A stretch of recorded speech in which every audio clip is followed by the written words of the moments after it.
Hi, this is Dr. Patrick Cohn with Peak Performance Sports at peaksports.com. Today I have a short video on how pregame anxiety causes athletes to underperform in competition. I've got lots of great content I'd like to share with you based upon my 20 plus years of working with athletes on the mental game. Today it's about my model of the stressed athlete. And this is, by the way, a preview program of a program that I have coming out called the Relaxed Athlete. In any case, the stressed athlete I put into 4 quadrants of stressors. These are the 4 categories I found out that athletes are most likely to fall under if they have any type of pregame jitters or pregame anxiety. Focus on outcomes, worry about others, self-intimidation, and lack of self-confidence. Let's look at each one of these categories a little bit closer. By far, I think, athletes become stressed by focusing too much on results, scores, outcomes. It's like the golfer that wants to shoot a particular number at the end of the day, either to make a cut or to impress a sponsor or so that he doesn't disappoint a teammate or a coach, for example. And because of that, it leads to focusing on consequences. Fear of failure falls under this category of focusing on outcomes because most of the time when people have fear of failure, they're worried about achieving a specific outcome or worrying about what other people may think, which comes under this category of worrying about others as well. People that focus on outcomes are often impatient with results. A couple examples there, unable to qualify, or someone worrying about losing their starting status, whether the coach is going to bench them or not. The second category I'd like to discuss is this idea of worrying about others. This is another big stressor that falls under the category of social approval. People that are worried about others have a fear of embarrassment. How will it look if we lose the game, or how will it look if I make errors or screw up? With this type of worry, people worry about coaches or letting the team down, maybe even surpassing an idol. If you have an idol in your sport but you're now competing against that idol in some way, then there's a fear of surpassing that idol, or maybe even a fear of losing respect from the people that are important to you as well. So worry about others is another category that you want to be aware of that creates that pregame stress. Let's take a look at lack of self-confidence. Self-confidence is what I call a cure-all.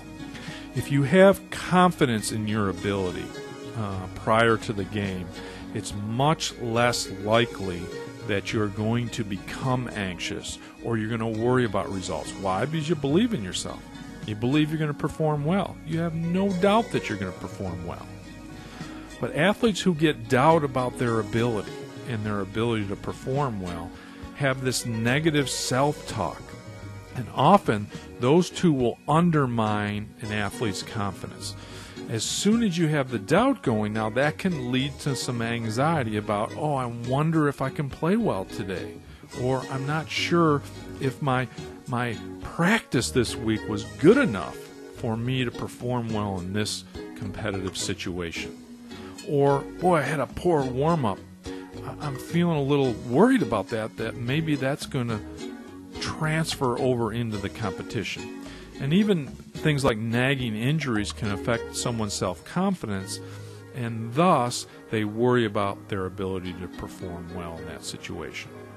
Let's look at quadrant number 4, self-intimidation. Self-intimidation often happens when an athlete gets lost in the hoopla or the atmosphere of what I call the big game situation. They're worried about whether they can shine or whether they're going to actually come out with their A game in that particular event. Or maybe they feel pressure from others to perform their best. People like fans or coaches or teammates. And then that creates, that pressure creates some level of tension or anxiety in their pregame. They often make comparisons. Athletes who are self-intimidated, they'll make comparisons to the competition and start gawking at, boy, look at look at the other side of the field. They look really strong and really fast. That self-intimidation can lead to some anxiety as well. They might worry about the specific arena or course or track they're competing on. Many of my motocross students have ideal track conditions they like, and they worry about track conditions that are either too muddy or too hard and fast as well. And also, I think when athletes have a fear of making mistakes, that in essence is kind of a self-intimidation as well. And it often leads to basically just tension, pre-game tension, and then trying too hard once you get in the actual competitive situation. So those are the 4 quadrants. What I'd like to take a look at now is how that affects your mindset and what type of really anxiety that you have related to these. First of all, there's some physical changes that will take place. They'll manifest in what we call muscular tension. In other words, your muscles will feel real tight, or your neck muscles will feel really tense. There's an increase in what we call respiration, or increase in your heart rate, increase in your breathing. You may feel sweaty palms. You may shake a little bit. Those are some of what we call the physical manifestations of anxiety or stress. And then mentally, you're also going to have quite a bit of mental chatter, meaning you have a lot of this negative chatter, which was related to the doubt and the negative thinking that I talked about earlier. And also, there'll probably be some mental errors that will be made because your focus isn't as sharp when you're anxious. You're really not focused on what you need to be focused on when you have this tension or anxiety. And all of this leads to what we call the choking response. Focused on the wrong areas, a lot of physical symptoms or changes, a lot of negative mental chatter, just too much information going on in your brain for you to go out there and perform freely. And ultimately, all these has an effect on your performance and your play. And let's take a look at those. Some of the athletes that I work with, they're actually tired before they get in the competition because they're spent. They're spent worrying about the competition. Once they get in competition, they have excess tension. There's too much tension to perform freely. They perform tentatively. They're afraid to make mistakes. They're afraid to embarrass themselves, some of those things that we talked about earlier. They're focused on the wrong things. They're not focused on execution and performing in the here and now. They don't trust their physical skills and what they've done over and over again in a practice or a training situation.